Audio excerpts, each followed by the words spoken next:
Welcome back to One Piece Explained.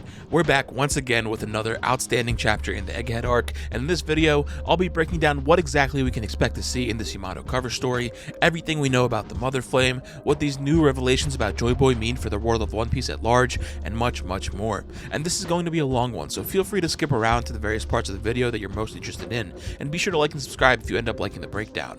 Now, let's get into it. The chapter starts off with our fourth entry in the Ogre Child Yamato's Golden Harvest Surrogate Pilgrimage cover story. We get more details about Kinemon's favor, as last mentioned a few chapters ago, and it appears that Kinemon wants Yamato to return the late Lord Yasue's blade to the Enma Shrine in Hakumai. Recall that Yasue was the daimyo of Hakumai, and the Enma Shrine was where Denjiro underwent his physical transformation, as well as where Zoro and Hiyori briefly rested after being chased by Orochi's forces after Yasue's execution. The sword scabbard looks to be similarly patterned to Yasue's cloak that he wore when he was daimyo, and we recently saw the blade, albeit a bit obfuscated, in the Shimotsuki family color spread. This pilgrimage being in honor of Yasue does make it a bit more interesting, considering the whole Shimotsuki family angle at play, so there's always going to be a chance at some more Zoro or Ryuma lore to be had. It looks like Yamato will be going from the flower capital and starting in Kibi, the region of Wano that was least explored and is barren with wastelands and factories, so it'll be interesting to see more of this area. From there, they'll go through Kuri Castle into Bakura Town and Okobore Town, where Luffy and Zoro first met Kiku. They'll then go further down south and pass by Amigasa village, where Tama and Sukiyaki were living at the start of the Wano arc. From there, they'll go into Udon and pass by the excavation camp, and recall that this is where the remnants of Kaido's forces were recovering when Ryokugyu arrived and attacked them. It's unknown if Kaido's men are still hiding out here, or if they were taken away by the Marines, so it'll be interesting to see Yamato pass through here. Afterwards, they'll arrive at their destination of Hakumai and return the blade, only to then go up through Ringo on their way back to the capital, where they'll pass through the northern graveyard, where Onimaru was guarding by the bridge. You may remember that Kinemon had planned to build a temple to pay respect to Odin, Yasue, Ashura, Izo, and the other fallen daimyo, so we may get to see that in this cover story as well. Of note, Ebisu Town, which lies on the outskirts of the flower capital, is noticeably not included on this journey, which is strange given how that's where Yasue spent most of his final years. Perhaps we'll get to see this place when Yamato returns to the center of Wano, but also you'll notice that Onigashima is no longer featured as an island since it has been seemingly tossed into the surrounding waters. Now, this is the Yamato cover story that we were all hoping for, with us revisiting all of the wonderful regions and characters of Wano, and it looks like there'll be a ton of potential for this cover story between revisiting the Shimotsuki clan's history, checking in on the aftermath of the Animal Kingdom pirates, and perhaps even learning what became of Kaido and Big Mom, so I'm very excited to see what happens next. So with all of that said, let's get into chapter 1114, Wings of Icarus. We continue checking in on various people around the world and seeing their reactions in this chapter, and we start with Marine HQ at nighttime. Up front is of course Hina, who we last saw reacting to the tremors around the world earlier in the arc in present day, but you may also recognize some of the other Marines surrounding her from chapter 957. The most unique design here is of course the Marine whose head resembles a hamburger. In 957, we saw him sitting next to the Marine with the striped suit and ponytail, as well as the dark-suited Marine with the dark flame-like hair. There's also this rather large Marine whose Marine cap has an extended brim. In 957, he sat near a Marine with long hair and a dark bowler's cap, which may be the Marine we see over here, but the hat is not the same. Similarly, there is a bald Marine in front of them next to Hina, who may be the one that we saw in front of them in 957, though their suit is a different color here. We saw a Marine with a pipe and brimmed beret that looks to be the one from 957 as well, albeit in a different suit, and besides them in both panels could be the same Marine with dark spiked back hair. Below the burger-faced man is a Marine with puffed double buns that we may have seen sitting in the front row in 957, and all the way in the corner could be the Marine that we saw with the dark suit and dark hair from that chapter as well. And of course, Akainu just watches, stoically awaiting these revelations. While he is the fleet admiral of the Marines, he has butt heads with the Elders and Celestial Dragons before, so he may have some interest in watching them being taken down a notch. We then check in on Mocktown over in Jaya, where it is also nighttime. The bar is in an uproar, mocking and laughing at Vegapunk's revelation, which of course is very reminiscent of how everyone laughed at the Straw Hats' goal of Sky Island, showing once again just how small and simple-minded some parts of the world can be. But this reaction was also anticipated by Vegapunk in the last chapter. Also, the visual transponder snail at the center has Doflamingo's Jolly Roger on it. Doflamingo's Jolly Roger was seen around Mocktown back when Bellamy's crew was spending time there, and this could mean the snail was provided for the town by Doflamingo at some point, somewhat speaking to his lingering influence over the underworld of pirates despite his imprisonment. Speaking of, we do see him in this chapter as we check in on Impel Down, laughing it up about the status of the world from his cell. This is also the first time we've seen Magellan since Punk Hazard during the Ducks of the World cover story, as he was demoted over the time skip and is now the Vice Warden, having been replaced by Hannibal. He's stationed outside of Doflamingo's cell, as alluded to back during the Reverie arc when the ex-warlord mentioned him protecting Doflamingo from assassins. Back then, Doflamingo was chained to the ground around the waist and unable to move much like he is here, but it seems they do allow him to sit up from time to time, as he was shown when reading the newspaper during the intermission between Act 2 and Act 3 of Wano. Doflamingo teases Magellan and suggests that relocating to some place higher might be better, implying the Red Line. And as we know, Doflamingo has some knowledge about the secrets and national treasure of Mary Joie, which I believe could be in reference to Emu themselves. He also mentions how the sea level rising just a mere 5 more meters would be enough to take out most inhabited places, which is exactly what Water 7 has been dealing with for centuries due to the foundation of the island sinking. And we do go check in with them briefly after seeing them prepare for Vegapunk's message just a few chapters ago.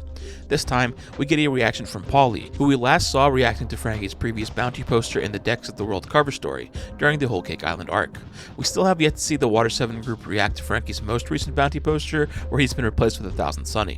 Behind him is the Dock 1 foreman Peeply Lulu, who we actually just saw earlier in this arc reacting to the global earthquake alongside Iceberg and Tilestone.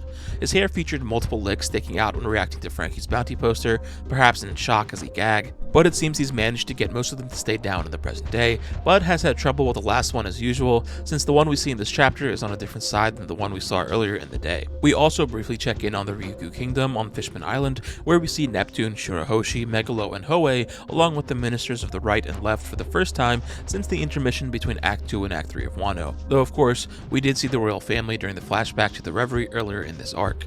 It's nice to see them tuning into Vegapunk's broadcast, though they don't seem to be terribly concerned about the news, seeing as how they're already living underwater. Then, we momentarily cut back to Egghead, where we see the Marines debating on the validity of Vegapunk's claims. Vice Admiral Hound looks to still be on his ship and unamused at Vegapunk's tactics.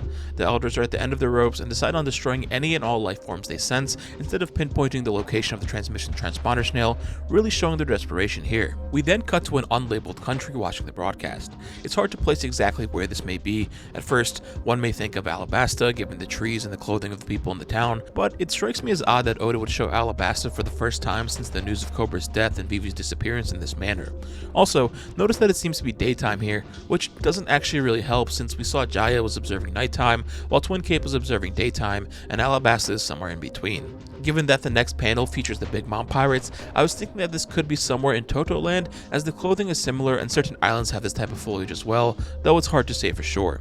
Either way, we do see Smoothie and Mondor reacting to the broadcast, seemingly shocked that Vegapunk was able to predict the earthquake that occurred earlier today, and I'll get into Vegapunk's message specifically in just a bit. It's good to see Mondor and Smoothie though, since the last time we saw them they were trying to climb up the waterfalls of Wano once again before being knocked down by Marco. Though we don't see Prospero with them, we last saw get defeated by the hand of Cat Viper on Onigashima. We haven't really seen any of the Big Mom Pirates who went to Wano after the end of the raid, as the only hint to their activities was seemingly a brief encounter with Cypherpole. It's difficult to say where they are exactly and what Big Mom's status even is. Oda's really playing this one slow, and I'm excited to see what becomes of them. There are a few other places we briefly see during Vegapunk's message, among them is Long Ring Longland, where we find Tonjit alongside his family and horse Sherry. We last saw this group during the Decks of the World cover story, and recall that Long Ring Longland has long been subject to the conditions of the tide, and as such, the sea level rising by 1 meter has gravely affected the island, as can be seen with Tonjit being able to stand just above sea level, even while wearing his stilts. We also check in on Fuloled once again, having seen it in the last chapter as well, but this time from Kuzan's perspective, who is now all bandaged up after the battle with Garp on the previous day. Over at Mary Joie, Emu remains silent while the Celestial Dragons are in an uproar. Funny enough, it seems that some of them may not have picked up on what this actually is, and instead think that this is a live broadcast, perhaps being so enraged or uninterested in his truth that they failed to make the connection altogether. Though we do see Charlos' younger sister, Shalaria, for the first time since the Sabaudi Archipelago arc. She seems to be paying attention and expresses some confusion over the Void Sentry, which is really interesting. It's not totally clear, but this may imply that the Celestial Dragons themselves are not necessarily aware of the details of the Void Century, or perhaps are not even aware of the concept altogether. We know that the Celestial Dragons were fed a lot of propaganda as youth to reinforce their values, so it would not surprise me if they were only aware of the history of the world starting from 800 years ago when the world government was formed. In which case, they would never bother to wonder what came before because they truly believe that they founded the world. Shalria is the youngest named Celestial Dragon we know of, only being 17, making her not as fully indoctrinated as the others that we've seen. So perhaps the youth will start asking some questions and cause a schism at Mary Joie. Now, perhaps the most exciting cameo in this chapter, we check in on Saul, who is likely still at Elbaf as suggested by Shaka earlier in this arc. He seems to be in good spirits and is laughing at these truths coming to the world, but interestingly, we still don't have a good look at his face. Surely, Oda is saving the explicit reveal for when he reunites with Robin, but it does still leave the theories of Saul being the burn scar man on the table, and while I personally doubt it, I will say we can't necessarily rule it out just yet. And we then check in on Orangetown and see Boodle and Choo Choo outside the pet food shop. We last saw these two during the Decks of the World cover story when the shop was first opened, and they're tuning into a transponder snail with Choo Choo's design on its shell. Besides him as a young girl reading about world history, and given her hairstyle, this may be Boodle's granddaughter, and funny enough, she wonders if Vegapunk would know about the stuff that she's reading about now.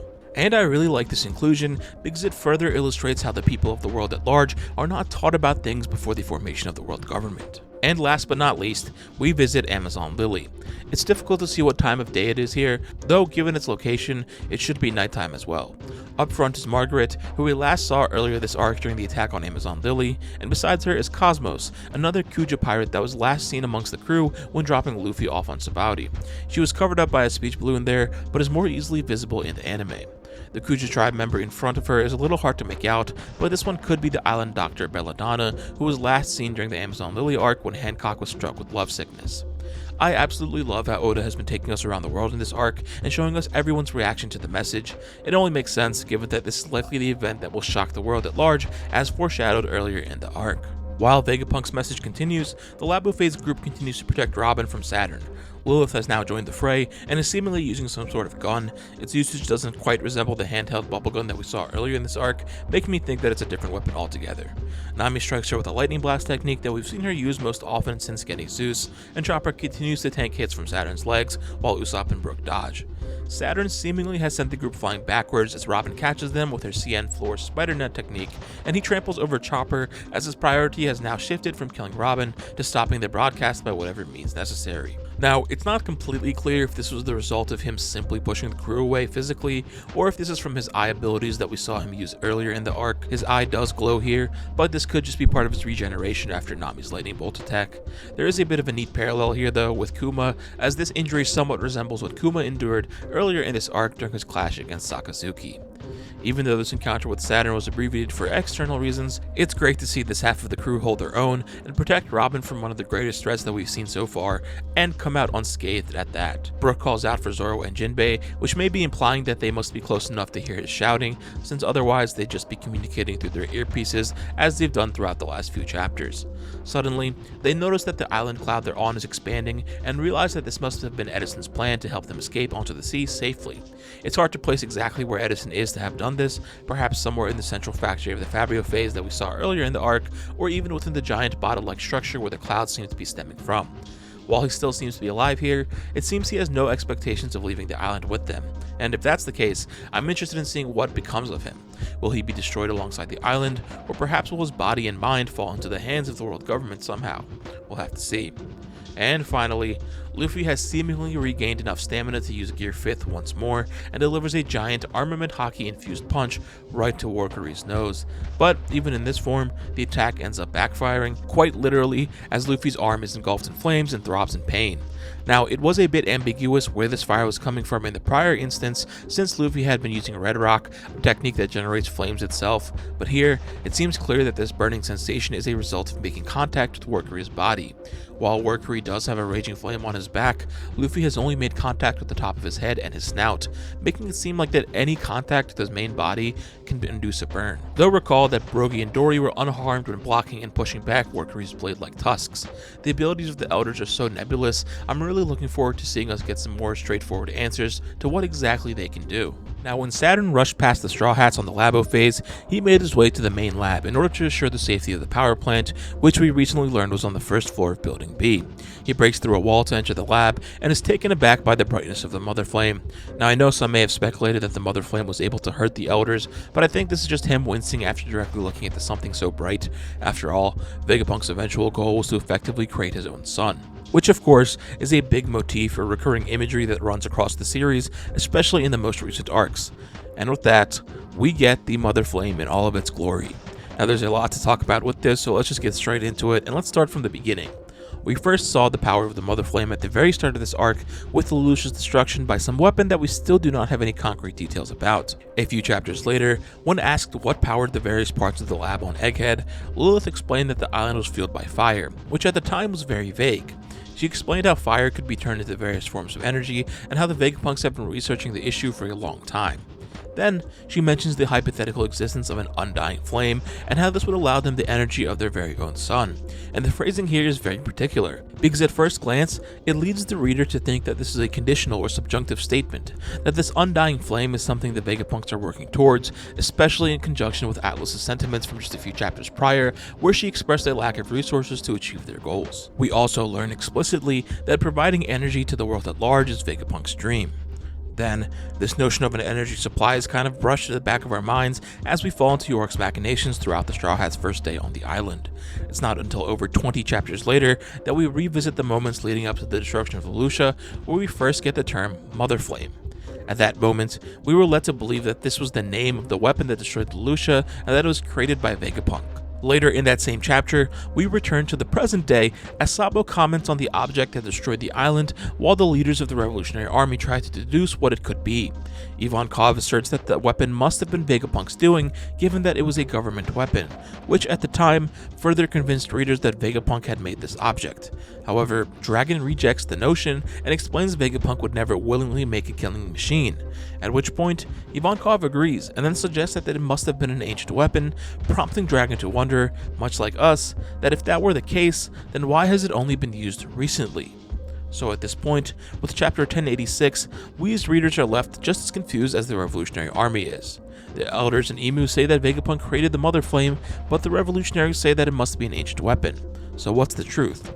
Well, just a few chapters later, we get some more insight into this mystery when we learn that the Mother Flame was sent to the Elders by York as part of her plans to become a celestial dragon. Not only that, but we learn that it is created by a power plant on Egghead, and in Japanese, the kanji used to write power plant reads as fusion reactor.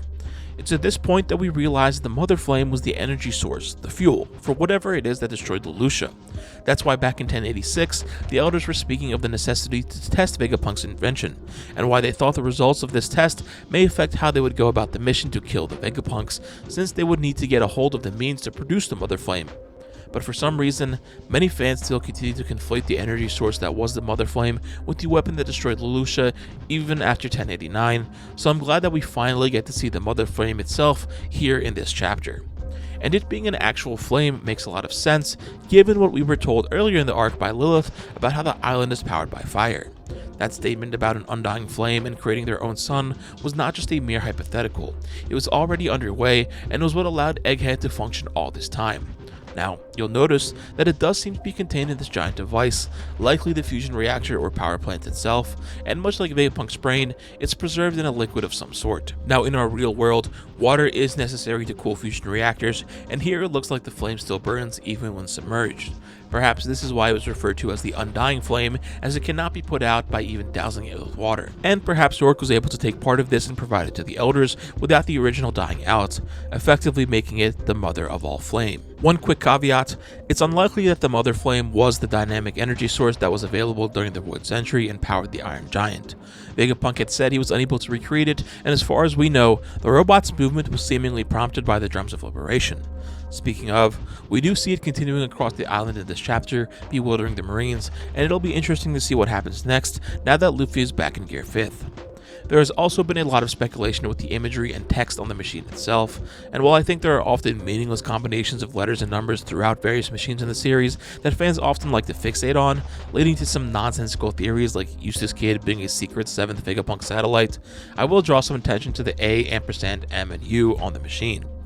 Now, one way to say "and" in Japanese would be to, so replacing the ampersand with to, you get atomu, which is roughly how you would pronounce the word atom if written in katakana. I'm unsure if this is just a coincidence or not, but it is pretty neat either way.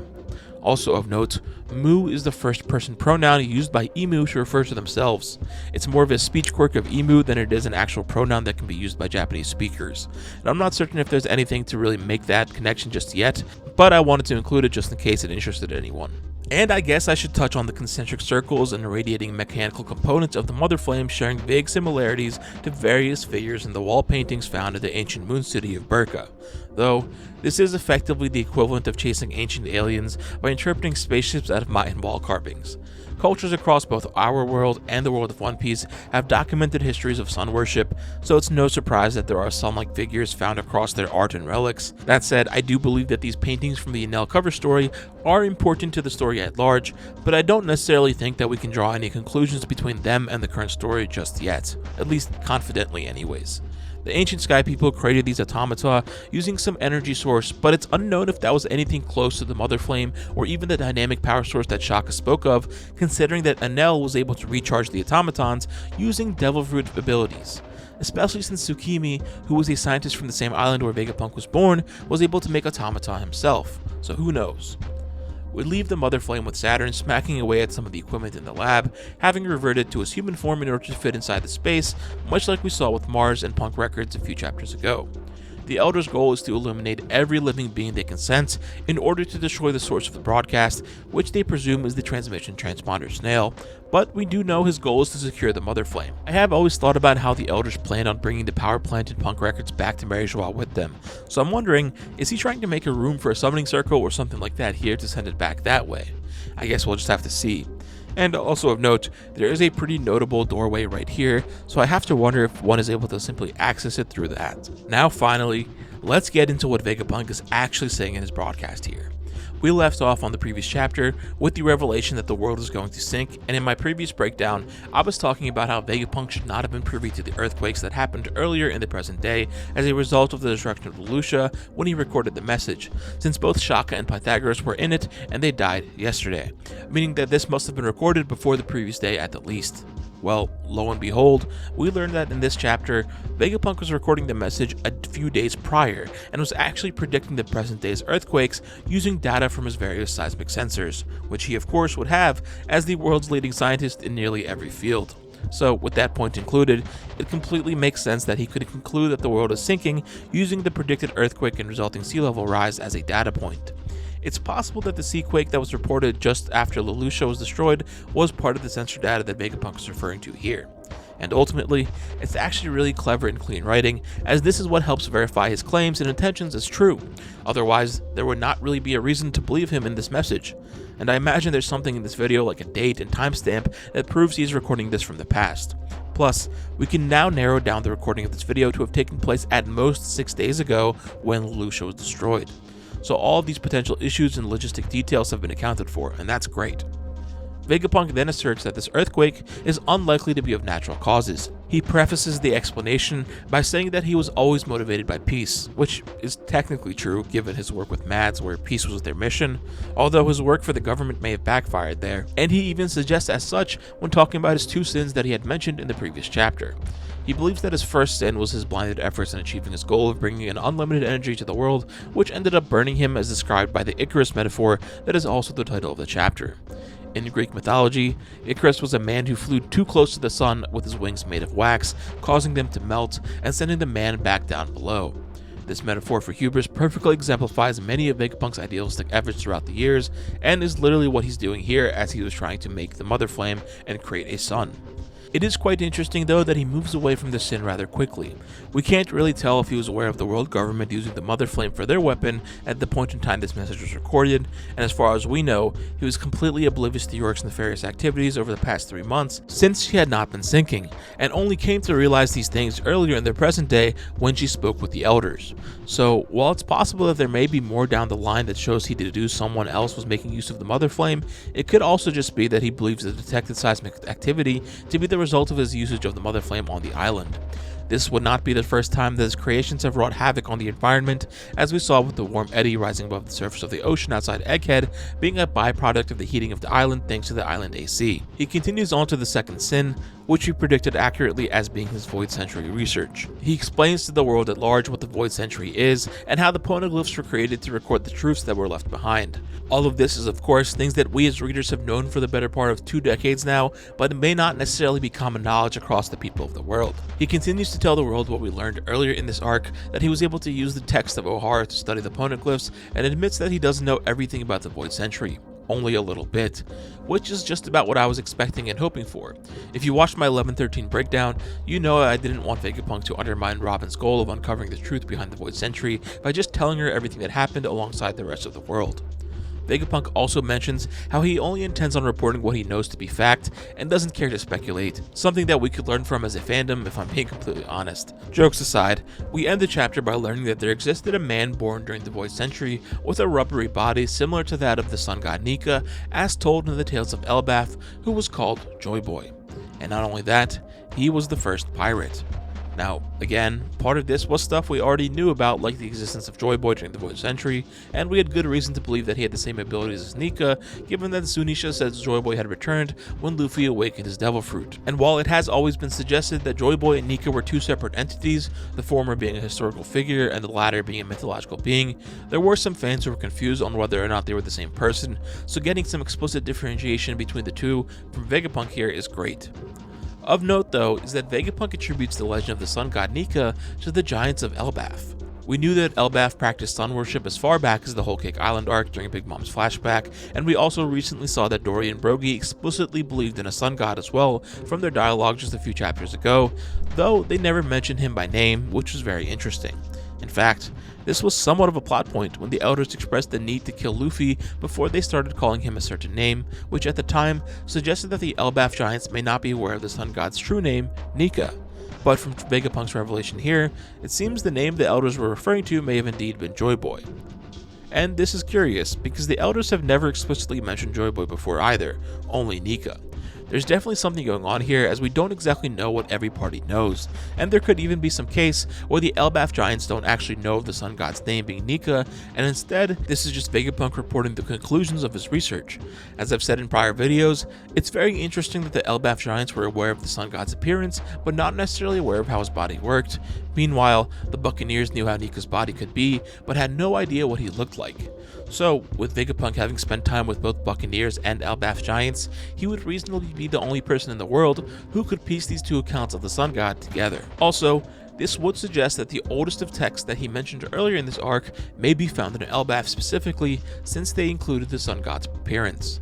And if you've ever wondered why Robin was not aware of anything regarding Luffy, Nika, and Joyboy, despite being from Ohara, it may be because she had only acquired the knowledge to read the poneglyphs as a result of spying on the rest of the researchers at night, and had not actually read every text in the hidden part of the library.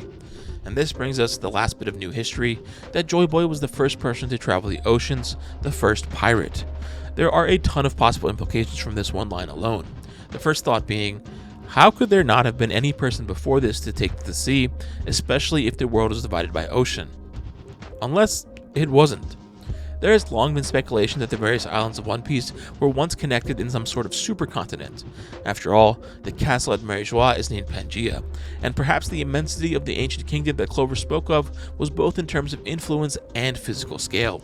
As I covered in my previous breakdown, we know there exist various places that were already submerged underwater, so perhaps the world of the past sank over time, leaving behind a world divided by ocean, sort of like Long Ring Longland. If the various lands of the world were once interconnected, then man would have no need to take to the oceans. And in that case, what would drive someone off to sea like that?